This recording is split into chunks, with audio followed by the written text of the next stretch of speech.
What's going on, everyone? So, the odds, according to ESPN Bet, for Defensive Player of the Year this upcoming season is Victor Wembanyama by a large margin. He's a minus 200 to win Defensive Player of the Year. Then you have, in second, Rudy Gobert at 1,000, plus 1,000. And then Chet Holmgren at plus 1,200. Jaren Jackson Jr. at plus 1,500 and Bam Adebayo at plus 1,800. For those that aren't familiar, basically you'd have to put down $200 just to win 100 for Victor Wembanyama. Now you get your 200 back, so basically you turn 200 into 3 if you were to win it. And then Rudy Gobert and Chet Holmgren and all the ones that have pluses, if you put 100 down, you would win that amount plus your 100. So for Gobert, put 100 down, you'd win 1,000 plus your 100 back, so 1,100, and then 13, 16, 19, so on. But as far as Victor Wembanyama being the favorite by a landslide, really, to win Defensive Player of the Year is something that shouldn't be a shock or surprise to anybody. He is more likely than not going to be Defensive Player of the Year. The only reason I say more likely than not is because he has to play a minimum of 65 games. That's the new rules to qualify for those accolades. So as long as he plays at least 65 games, which I believe he will, but, you know, knock on wood, he will be the Defensive Player of the Year. I mean, he should have won Defensive Player of the Year last year. I understand he was a rookie. I understand that Minnesota defensively was the best team in the league, but it's an individual award. It's not Defensive Team of the Year, it's Defensive Player of the Year. But the problem with that award the last handful of years is it's been the team award, right? I mean, even going back to Marcus Smart, I mean, some of the voters were even Marcus Smart got it because he's the anchor of the defense and Boston is the best defense by far. Again, but he wasn't even the best defensive player on his team. But because he was the anchor, he was the leader, he was, the dog for that team, he ended up getting the award, right? Same thing with Rudy Gobert last season, right? He wasn't the best defensive player in the league last year. There were several players, including Victor Wembanyama. I mean, if you want to go just on not only eye test, but just the statistics, and statistically who's the best defensive player in the league, it was Victor Wembanyama by a large margin. And next in line should have been Anthony Davis. So if Victor Wembanyama didn't win it, then Anthony Davis should have won it. But because the Spurs and the Lakers weren't very good, and the Lakers weren't very good defensively, same thing with the Spurs, they didn't get it. But again, it's not a team award. If you want to do Defensive Player of the Year plus, Defensive Team of the Year, hey, this team was the best defensive team in the league. I mean, you could even do the same thing offensively, right? Because you get the MVP and stuff like that. You could do, which is the best offensive team in the league. Fine, I'm all for that. That would actually be kind of cool, right? Every year we know who the best defensive team in the league was, right? If you wanted to give Minnesota last year the best defensive team in the league award, beautiful, right? But if we're talking about individual stats and players and awards for specific players, Victor Wembanyama should have won it last year. I don't care if he's a rookie. Who is the best defensive player in the league? It was Victor. His versatility, being able to defend out on the perimeter, his ability to protect the paint, the ground in which he covers. He is so insanely long and lengthy, and he has the foot speed and the versatility and the reflexes and everything that you need to be just an A+++ elite defensive player. I mean, he may end up, if he has a good, long, healthy career, he may end up going down as the greatest defensive player ever. Ever. Because of his versatility on the defensive side. And again, how much ground he covers. 7'4", moves like a guard, and has an 8-foot wingspan. This guy can basically cover the rim to the three-point line without really making any strides. He just kind of camps in the middle, and the entire paint is protected, and the entire three-point line, at least in his zone, is protected. Right? I have never seen players beat their defender on their way to the rim And Victor's just in the area. I'm not even talking about coming over to challenge. I'm talking about, there were times his back was turned. And just because he's in the area and they know that if he just even turns around for a second, he's blocking that.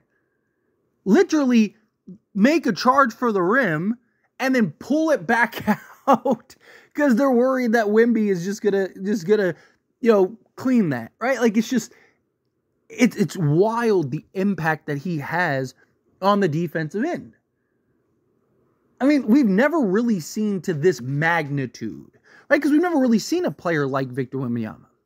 Like the closest thing as far as like defensive versatility, being able to really defend 1 through 5, and we've seen him do it on a regular basis, is a guy like Anthony Davis, right? Like he's a guy that can protect the rim with the best of them and even go and defend out on the perimeter. He's gotten shots to seal games, or, block shots to seal games. He's gone out and defended and contested and made tough shots for Steph, in the playoffs, 2 seasons ago now, where he was able to just hold his own, right? Be able to switch essentially 1 through 5, be able to defend on one side and then switch over and defend on the other.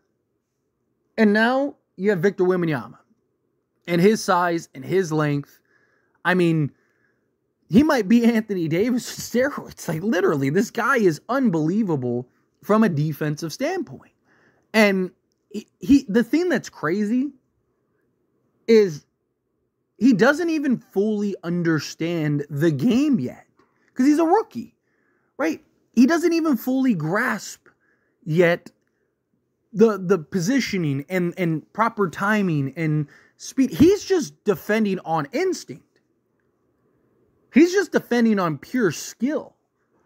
Wait till he really starts to get settled in. Wait till you're 4, 5, 6, when one, he's starting to come more into his man body and he's starting to fill out a little bit.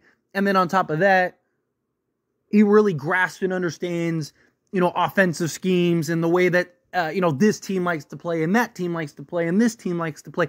And he really starts to have that understanding of wait a minute, this team likes to play this way.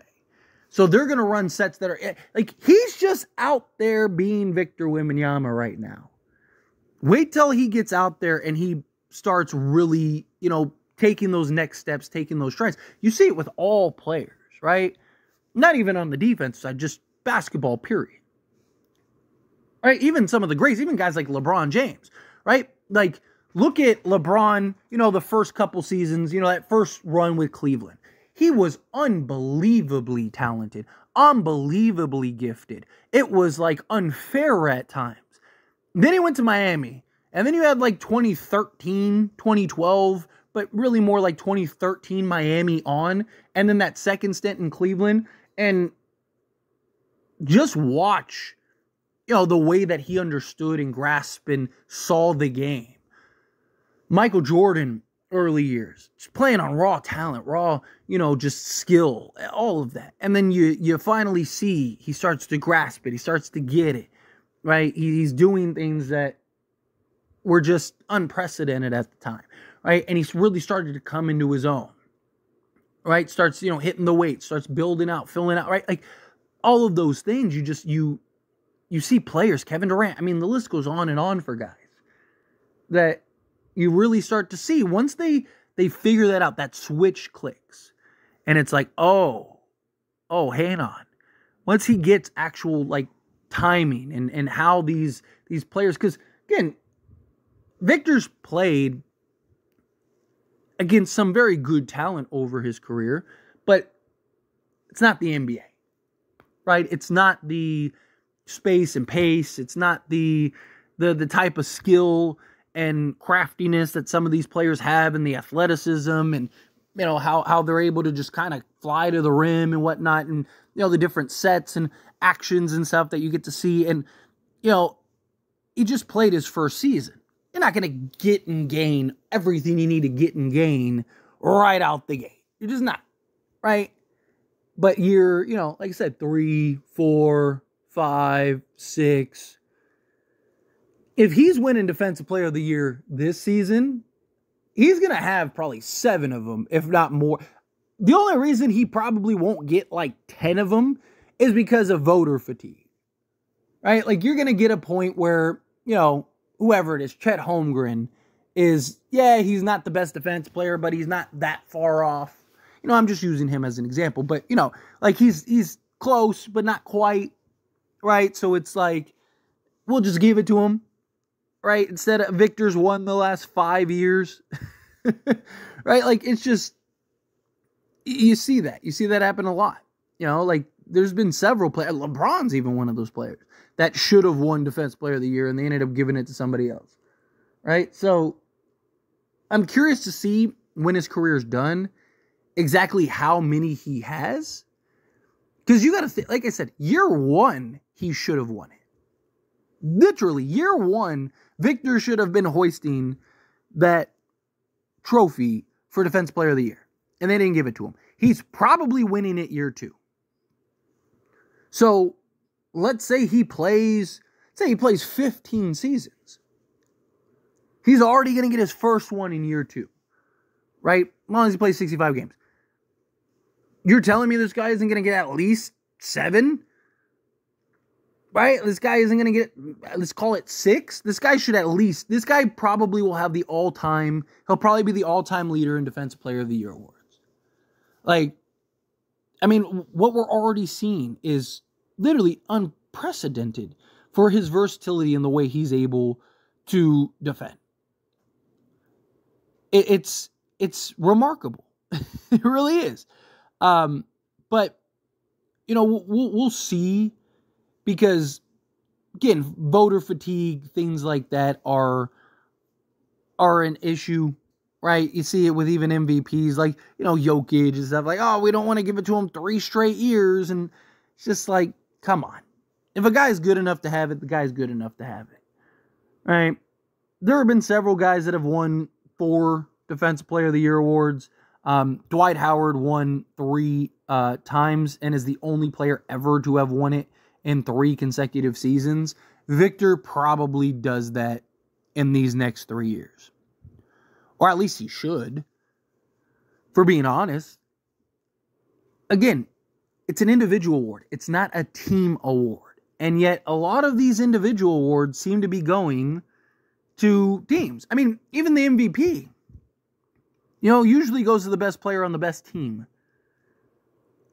Not necessarily like who's the most impactful or statistic. And I'm not saying, like, you know, look, if you're going to give it to the best player, then yeah, Jokic should win it every year, or Embiid or whatever. But, you know, again, like, sometimes it seems like the bar is a little all over the place with some of these individual awards.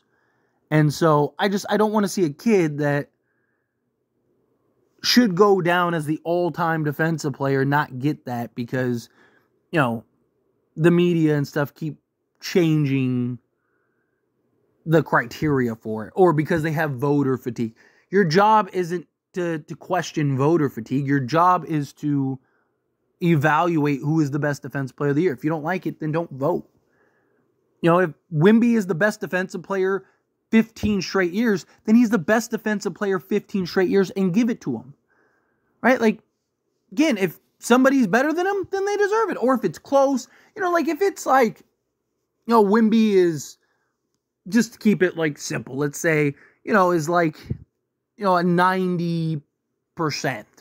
And somebody comes in and they're like, you know, we'll just use Chet is like a 88%, right? And it's close. And it's like Chet was a little better at, you know, maybe the perimeter this season than Wemby was, you know, but Wemby was a little better at blocking shots and stocks and stuff. But, you know, it's close. We've given it to Wemby the last 4 years. Sure, let's give it to Chet. Then fine. You know, I can understand that. But if it's one of those things where it's like, okay, Wemby is clearly by far the best player in the league defensively, then give it to him, is my point. But anyway, as always, this is a discussion. Pass question on you. Let me know your thoughts and opinions down in the comments below. What do you think? How do you feel? What are your thoughts? Do you agree with my points? Do you disagree with my points? Are you somewhere in between with it? Again, however you feel, whatever your thoughts are, I love to hear it. So let me know down in the comments below. That being said, If you haven't liked this video, hit that like button. Helps me a lot. Helps me enjoy these types of videos, and I truly appreciate it. Not subscribe channel, hit that subscribe button. Turn on the bell notifications. Appreciate y'all. See you in the next one. Thank you.